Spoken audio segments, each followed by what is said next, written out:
Welcome to the Mary Potter Podcast, our weekly magical probe into, the fascinating world of flash fiction in the wizarding world. Yes, flash fiction. Exactly. And today, listeners, you've really brought us two wildly different stories this week, brimming with magic, power, and that clash between belief and reality that I think we all can relate to in some ways. Certainly a timeless theme and very relevant to our current times as well. Exactly. And we'll be diving into a story of this fiery French heroine accused of witchcraft.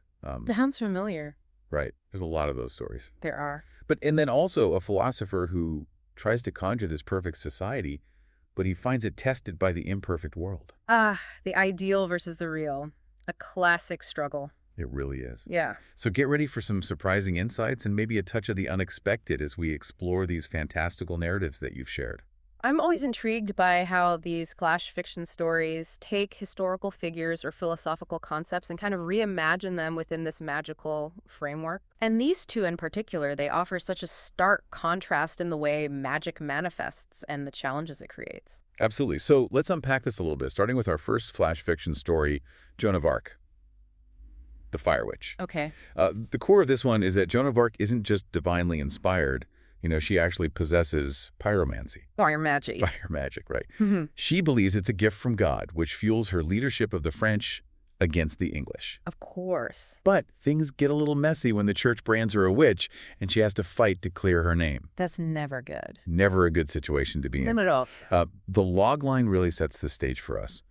A peasant girl, blessed or cursed with fire, magic, rises to lead armies for God and King, only to face a greater battle against those she'd served. It is a compelling setup. That duality you mentioned, blessed or cursed, Right. immediately raises questions about the nature of extraordinary power, in any context, because it speaks to that inherent ambiguity that often surrounds abilities that kind of defy conventional understanding. Yeah. Especially when those abilities intersect with established religious and political structures. Absolutely. Like we see here. And so the story describes Joan's initial experiences with her magic. These small flames would flicker over her hands and, she interpreted them, along with the voices that she heard, as a sign from God, a destiny to free France. It sounds like a classic hero's journey, the call to adventure. It really does. Yeah. And for her, it wasn't just raw power. It was a source of comfort and a tool against the fear that was gripping her village. Yeah.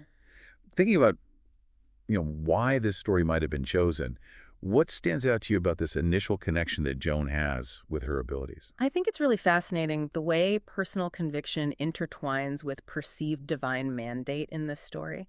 I mean, if you truly believe your abilities are divinely granted, right, as Joan did, that becomes an incredibly powerful force, not just shaping your actions, but it influences those around you as well. Totally. It becomes almost a self-reinforcing loop of faith in action. And on the battlefield, her impact was undeniable. I mean, her fire struck terror into the English ranks, and the story highlights her key victories, like the liberation of Orleans, the Dauphin's coronation. She had this incredibly rapid rise to prominence, fueled by this extraordinary ability. What are your thoughts about that? I mean, in terms of how that kind of power, that rapid ascension, affects someone? Well, as the narrative points out, her magic also created this significant divide in perception. To the common soldiers witnessing such power, it likely inspired awe. Yeah. And probably a belief in her divine mission. But for the court, removed from the immediate battlefield and concerned with maintaining control, her power probably felt very unruly. Too potent, too beyond their understanding, to be easily categorized within the established religious doctrine. And that kind of unpredictability, as you can imagine, breeds suspicion and fear amongst those in power. Right. Yeah. The whispers started, right? Darker forces, not divine intervention. Yeah. Even though she's delivering these tangible victories for the French cause, there was this underlying fear and distrust of her power. And here's where it gets really interesting. Her capture doesn't happen in the heat of battle against the English. It happens at the hands of the Inquisition. The irony. Yeah, and the story makes a point of saying they weren't truly afraid of her pyromancy itself, in a purely physical sense. It was something more. It was more than that. It was her unwavering belief in her own righteousness, the voices she claimed to hear. It was this uncontainable nature of her personal faith and her direct connection to something beyond their established control. Right, because that posed the real threat. It did. It totally did. That highlights this recurring tension we often see in these stories where magic or any form of unconventional power clashes with organized religion or any established authority, really. Yeah. I mean, it's not solely about the power itself, but the perceived source of that power and what it means for existing power structures. Exactly. If an individual claims a divine connection or a source of authority outside the established channels, it's almost always seen as a direct challenge to the institution's legitimacy and control. And the accusations during her trial, heresy, blasphemy, even wearing men's clothing, which seems so trivial to us now, Right.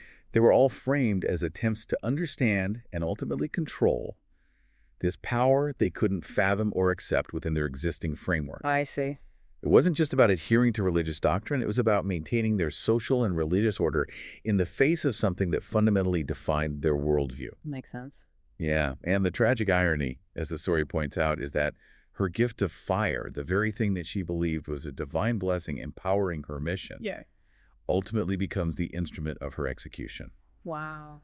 The symbol of her supposed divine favor is twisted by her accusers into a symbol of her supposed damnation. A complete reversal. It is. Yeah. And it really underscores the subjective nature of belief, and how easily something perceived as miraculous can be reinterpreted as demonic, depending on the prevailing perspective. Perspective is everything. It really is. The story then recounts her final moments at the stake, and instead of dwelling on the physical pain, it emphasizes her final vision of the people she fought for, their mingled faith and fear as they witness her end. Right. And even amidst the flames, she lets out this cry of defiance, not surrender. Powerful. So powerful, yeah, transforms her suffering from a defeat into this final act of spiritual resistance. Right. Even as her physical form is destroyed, her spirit remains unbroken. And the aftermath is just as significant. While her physical body was consumed by the flames, her spirit, her legend, ignited a different kind of fire, this fire of resistance and national identity that the English couldn't extinguish. Right. And so she transitions from being this military leader to a potent symbol, a martyr for the French cause. This story concludes with this really potent takeaway. Sometimes the greatest fire, the most enduring impact, is born from injustice, from the silencing of a righteous voice. And even death can't extinguish that kind of fire. That's a really potent image. And I think what's particularly thought-provoking here, considering the kinds of stories we often appreciate, is how the magic in this flash fiction story serves not just as this fantastical element, but as a catalyst for exploring these really profound and timeless themes. Yeah. Of faith, power, the fear of the unknown, and the often violent consequences of challenging established authority. Absolutely. Joan's pyromancy is that extraordinary element that throws the existing social and religious order into such sharp relief. It does. Yeah. Okay, let's shift gears completely and delve into our second flash fiction story, Plato's Perfect Realm. Okay. This one takes a really foundational figure in Western thought and reimagines him in the context of this magical world as a philosopher mage. Interesting. Right. Yeah. And the core premise is that Plato uses this unique form of magic, the power to shape and manifest ideas, to create a seemingly utopian realm. But as so often happens in these narratives, this perfect vision attracts unwanted attention in the form of rival sorcerers and those who seek to exploit its power, forcing him to defend his idealized society. The logline sums it up nicely for us. When a philosopher's magical utopia becomes a battleground for warring ideologies, he must decide if a perfect world is worth fighting for. This story offers such a compelling contrast to the one about Joan of Arc, doesn't it? It does. Where her magic was so elemental, fiery, outwardly destructive in its application on the battlefield.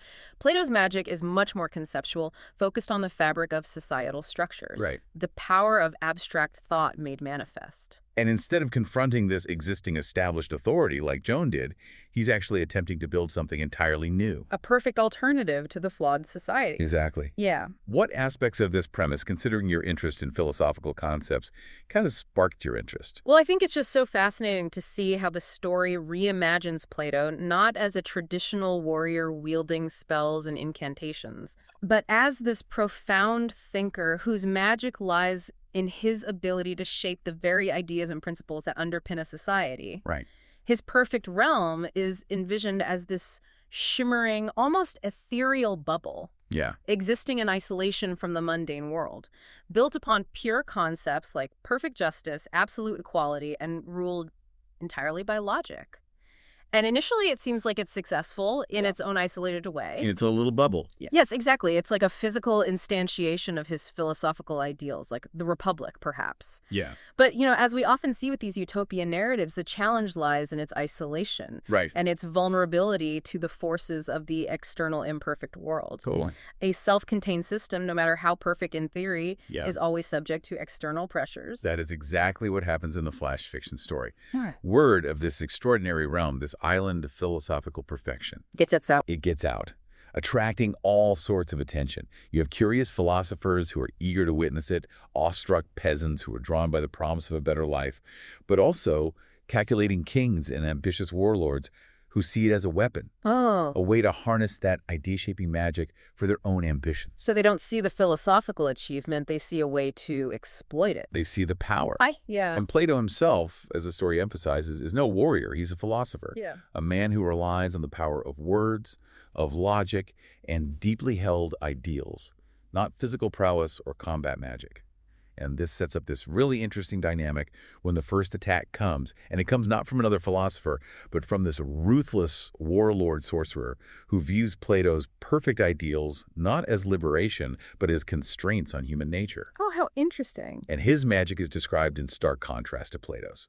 It's brutal, it's chaotic, he twists the natural world into monstrous forms, trying to break down those utopian walls built of thought. What do you make of this clash of these two different types of magic? It's like a clash of magical philosophies, isn't it?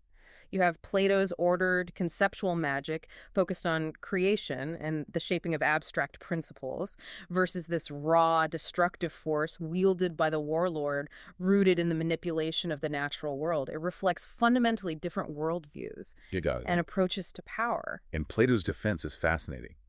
He doesn't try to meet this magical force with equal destructive power.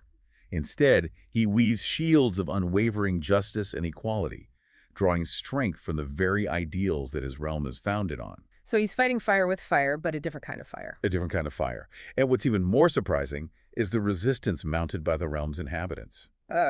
These ordinary people, perhaps former farmers and artisans, who, despite their lack of magical abilities or military training, become resolute defenders of this fragile utopia they've come to believe in. I find that really speaks volumes about the power of shared belief and a sense of collective purpose. Even without possessing magic themselves, they're empowered by the ideals that underpin their society. It suggests that a strong ideological foundation can be remarkably potent, perhaps even more so than individual magical might. And this story describes this grueling siege where Plato's strength, tied to these perfect ideals, gradually wanes under this onslaught. Oh, no. But in contrast, the villagers' resolve only grows stronger. And the turning point isn't some grand magical feat conjured by Plato, but an idea taking root within the warlord's own ranks. Interesting. This hunger for a different kind of power, a rejection of their role as mere instruments of ambition. Oh, wow. This ideological shift sparks a revolt, causing the warlord's monstrous creations to crumble, forcing his retreat. That's a really crucial insight. It illustrates that even in a world where magic is tangible, the power of ideas, of shared understanding, can be more potent than any individual sorcerer's abilities. Absolutely. The perfect realm, initially brought into being through magic, is ultimately defended and perhaps even saved by these imperfect humans who genuinely believe in its promise and are willing to fight for it. And in the aftermath, Plato surveys his damaged utopia. It's no longer pristine, it's scarred, bearing the marks of its defense. And it's in this moment that he has this profound realization. It's precisely these imperfections, these scars, and the stubborn hope of the people who fought to protect it that make it worth fighting for. They are bound by something far stronger than any magic he could conjure. That's a beautiful and paradoxical truth, isn't it? The pursuit of a perfect ideal leads to this imperfect reality. Yeah. But it's that imperfection born out of human resilience and shared struggle that gives it true and lasting value. His vision was abstract, and the challenges humanized it in a way that mere perfection never could. Exactly. So what does it all mean when we consider these two very different flash fiction stories together? We have Joan's fiery and tragic defiance against injustice, fueled by her unwavering personal belief, and Plato's unexpected defense of an imperfect ideal, achieved through the collective belief of his community. Right, and it's fascinating to consider the contrasting forms of power they wield. Joan's overt pyromancy, immediately impactful and visible, whereas Plato's subtle manipulation of ideas, shaping societal structures, operates on a much deeper level. It really makes you think. It does.